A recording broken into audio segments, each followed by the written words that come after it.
Unjuk rasa puluhan mahasiswa di depan kantor Kejaksaan Tinggi Sulawesi Tenggara berlangsung ricuh. Pengunjuk rasa terlibat saling dorong saat akan masuk ke dalam kantor Kejaksaan Tinggi.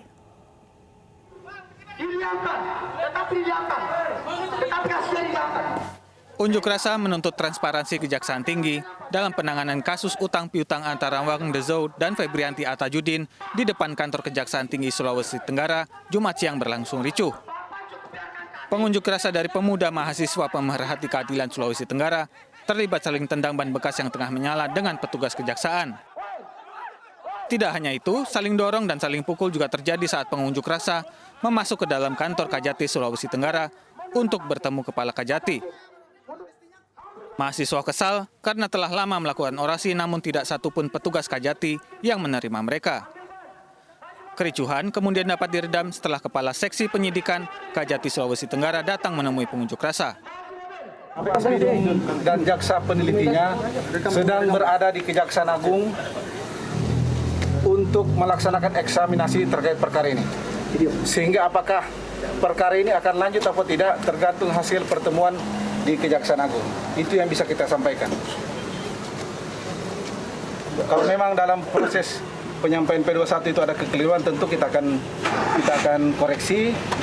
Apapun keputusannya tentu berdasarkan penilaian pimpinan di Kejaksaan Agung. Berdasarkan koordinasi dengan Kejaksaan, menurut Kejaksaan tidak bisa dilanjutkan ke tahap penuntutan karena tidak mencukupnya bukti yang diajukan oleh pelapor.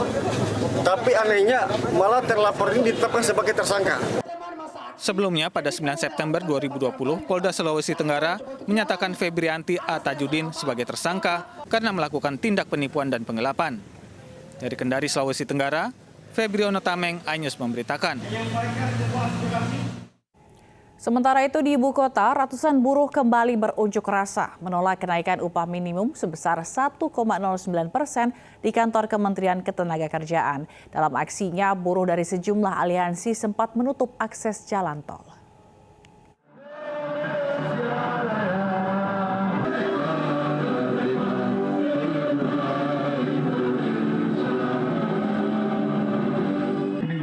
Massa buruh di Jakarta kembali berunjuk rasa. Mereka yang tergabung dalam sejumlah serikat pekerja memprotes keputusan pemerintah soal kenaikan upah minimum yang rata-rata 1,09%. Para buruh ini menuntut kenaikan upah minimum sebesar 3,57% agar daya beli buruh tetap terjaga. Aksi mereka sempat membuat kemacetan di sepanjang jalur depan gedung Kementerian Ketenagakerjaan. Ini sama saja tidak naik upah di tahun 2022 nanti. Kenapa kami katakan seperti itu? Tahun ini saja sudah banyak, di tahun 2021, sudah banyak daripada upah yang kami dapatkan dari perusahaan tergerus oleh hal-hal yang tidak ada di dalam komponen hidup layak. Kami harus memberi masker, kami harus membeli vitamin. Sebelum menggelar aksi demo, massa buruh ini melakukan long march menuju kantor Kemenaker.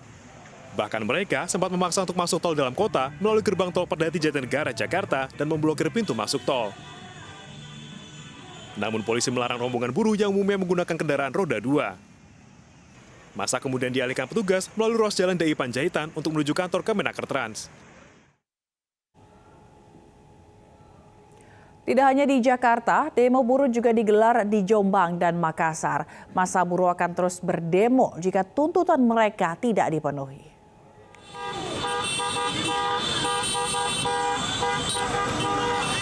Dengan berkonvoi, ratusan buruh dari berbagai elemen serikat pekerja di Makassar, Sulawesi Selatan menggelar aksi unjuk rasa di kantor gubernur.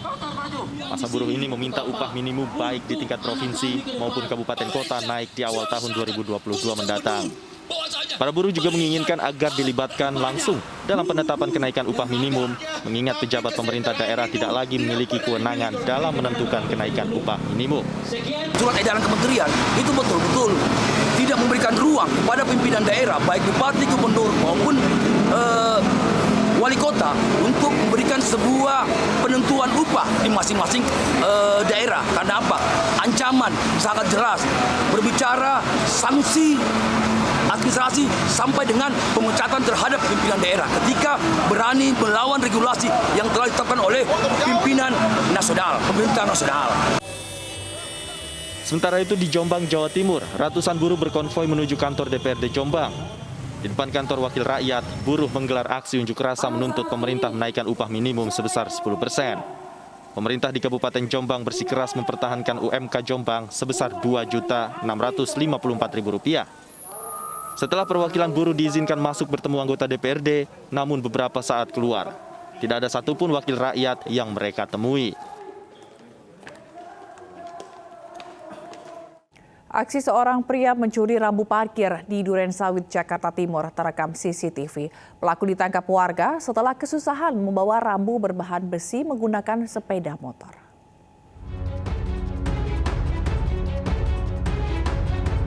Seorang pria pengendara motor terekam CCTV saat akan mencuri rambu parkir di Jalan Nusa Indah Raya, Malakasari, Durensawit, Jakarta Timur. Aksi pelaku saat menggotong rambu parkir tersebut dipergoki oleh seorang karyawan jasa pengiriman yang kemudian langsung mengejar dan menangkap pelaku. Pelaku berinisial AD alias Niko mengaku warga Bintara, Bekasi, Jawa Barat. Saya tadi dia udah berhenti, udah ditunggu itu. Bus itu pelang parkir. Ya. Itu punya sini. Punya sini. Mau itu? Kita samperin kan. Saya mau bawa katanya. Jadi dia nggak bisa jalan karena motornya ininya. Kantor sini. Jadi dia mau hidupin motornya mati. Dengan barang bukti sepeda motor dan rambu besi yang hendak dicuri, pelaku AD yang berbelit-belit saat ditanya identitasnya ini diamankan tim Reskrim Polsek Durensawit, Jakarta Timur untuk menjalani proses hukum. Dari Jakarta, Rio Manik, iNews melaporkan. Belasan sepeda motor milik pengendara ojol yang kedapatan parkir di sepanjang separator jalur bus Transjakarta terjaring razia petugas Satpol dan Sudin Perhubungan. Dalam razia ini, petugas mengempiskan ban sepeda motor.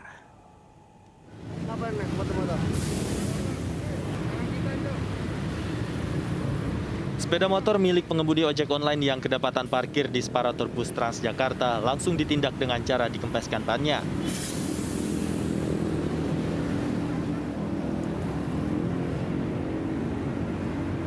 Sejumlah pengemudi ojol lainnya yang melihat kedatangan petugas tancap gas demi menghindari razia.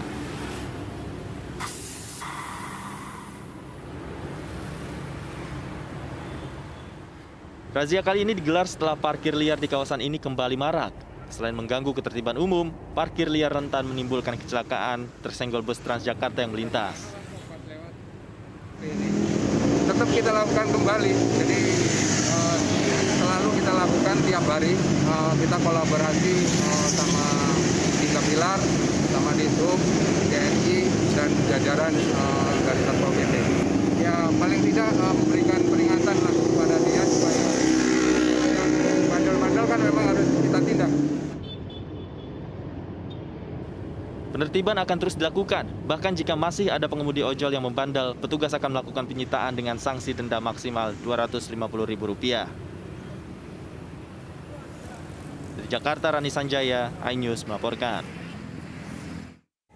Seorang guru di pesantren Ogan Komering Ilir, Sumatera Selatan ditangkap polisi. Sang guru terbukti bertindak asusila kepada belasan santrinya.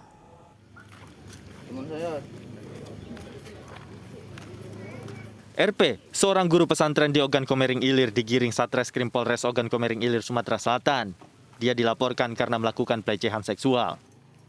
RP yang merupakan guru di pondok pesantren ini memberikan hukuman yang tak wajar kepada 12 santrinya. Belasan santri yang dihukum diminta melakukan tindakan asusila. Bahkan RP juga merekam kegiatan santrinya tersebut. Orang tua santri yang mengetahui hal ini pun langsung melapor ke polisi. Beliau dilaporkan oleh keluarga korban sudah melakukan pelecehan seksual sudah berkali-kali, mulai dari bulan Oktober awal sampai kemarin sore tepatnya, yang mana langsung dilaporkan kepada kita langsung melakukan penangkapan. Akibat perbuatannya, pelaku diancam hukuman 20 tahun penjara. Dari Kabupaten Ogan Komering Ilir, Sumatera Selatan, Fitriadi, iNews melaporkan.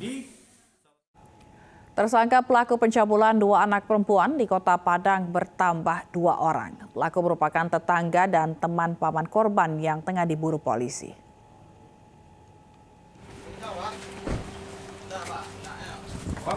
Polisi kembali menemukan fakta baru atas kasus pencabulan berjamaah. yang dilakukan oleh satu keluarga di Kota Padang, Sumatera Barat terhadap anak perempuan berusia 6 tahun dan 7 tahun. Berdasarkan keterangan korban, polisi menemukan 2 nama baru pelaku. Yang pertama yakni teman paman korban berinisial A dan tetangga korban berinisial U. Tim Satreskrim Polresta Padang pun langsung memburu pelaku di rumahnya. Namun sayang, pelaku tidak ada di rumah dan diperkirakan telah kabur keluar kota. Pamannya ikut serta melakukan perbuatan cabul terhadap korban ini. Artinya teman pamannya sering ke rumah itu juga bermain? Ya, sering bermain ke rumah korban ini. Dan akhirnya melakukan hal yang sama? Ya, dia melakukan perbuatan cabul juga terhadap kedua korban ini. Untuk yang 2 ini masih DPO berarti kan? Ya, untuk 2 orang ini masih dalam pengejaran kita. Berdasarkan keterangan dari warga setempat, kedua korban selama ini ditelantarkan oleh orang tua dan keluarganya. Karena iba, warga sering memberi makan kedua orang tersebut. Pulang paling subuh bentar pulang, lihat sudah tuh berangkat lagi jual ke pasar sana. Ya, jadi anak-anaknya ini sering telantar lah. Nah, masyarakat sini kasihan, itulah dibantu-bantu apa segala macam hidupnya, nama anak kecil. Jadi keluarga korban ini ngontrak atau bagaimana nih? Posisi sekarang ngontrak udah 4 tahun lebih. Polisi juga telah memeriksa 7 orang saksi dalam kasus pencabulan oleh kakek, paman, dan adik korban. Sementara itu 2 orang korban tengah dalam penanganan dan pemulihan trauma oleh psikolog dan Dinas Sosial Kota Padang. Dari Padang, Sumatera Barat, Budi Sunandar, iNews melaporkan. Aksi tipu-tipu dilakukan seorang pria di Bogor. Berjanji akan menikahi seorang wanita, pelaku malah menghilang di hari pernikahan serta membawa kabur uang modal nikah senilai puluhan juta rupiah.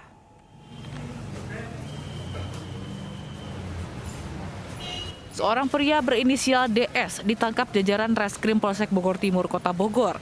Pelaku memperdaya seorang gadis yang akan dinikahinya serta membawa kabur uang modal nikah senilai puluhan juta rupiah. Pelaku meminjam uang kepada keluarga korban senilai 47,5 juta rupiah untuk keperluan wedding organizer. Namun di hari pernikahan pada 14 November lalu, pelaku menghilang dan gedung yang akan dijadikan lokasi pernikahan ternyata tidak pernah dipesan pelaku. Menyadari ditipu pelaku, keluarga korban akhirnya melapor ke Mapolsek Bogor Timur.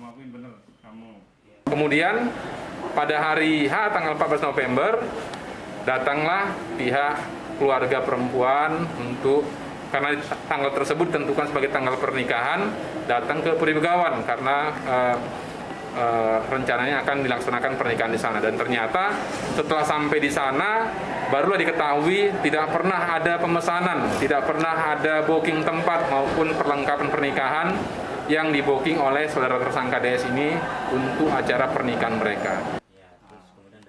Pelaku sempat kabur ke Lampung, namun berhasil diringkus polisi saat berada di tempat persembunyiannya di Citayam, Depok. Pelaku dikenakan pasal penipuan dan terancam hukuman 4 tahun penjara. Dari Bogor, Jawa Barat, Furqon Munawar, iNews melaporkan. Dunia pendidikan kembali tercoreng. Penyiksaan dan kekerasan terhadap siswa terjadi di sebuah SMK penerbangan di Batam, Kepulauan Riau.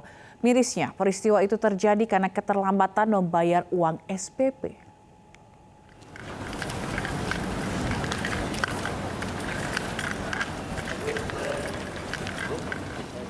Dengan didampingi Komisi Pengawasan dan Perlindungan Anak Daerah KPPAD Kota Batam, orang tua siswa sekolah penerbangan Dirgantara Batam mendatangi di Reskrimum Polda Kepulauan Riau. Mereka melaporkan pihak SMK Penerbangan Dirgantara Batam atas tindakan penyiksaan dan kekerasan fisik terhadap sejumlah pelajar.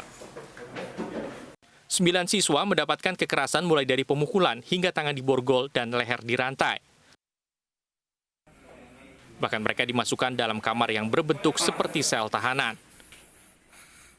Mirisnya penganiayaan itu dipicu masalah keterlambatan pembayaran SPP. Mereka itu anaknya intinya itu mendapat kekerasan fisik dan psikis. Tapi benar sampai ada video yang diborgol sampai di sel seperti itu. Ada itu foto salah satu foto yang ditunjukkan ke kami. Tetapi itu sekarang udah ke pihak penyidik semua. Kekerasan yang terjadi di SMK Penerbangan Dirgantara Batam ini bukan yang pertama. Sebelumnya kasus penganiayaan terhadap siswa SMK Penerbangan Dirgantara Batam pernah mencuat tahun 2018. Dianggap kabur dari kegiatan pelatihan, siswa ditangkap dan dijebloskan ke dalam sel tahanan yang ada di lantai 2 sekolah itu. Dari Batam, Kepulauan Riau, Gusti Yenosa, iNews melaporkan. Presiden Joko Widodo meninjau salah satu lokasi persemaian modern di Rumpin, Bogor, Jawa Barat. Kami akan kembali dengan informasinya sesaat lagi.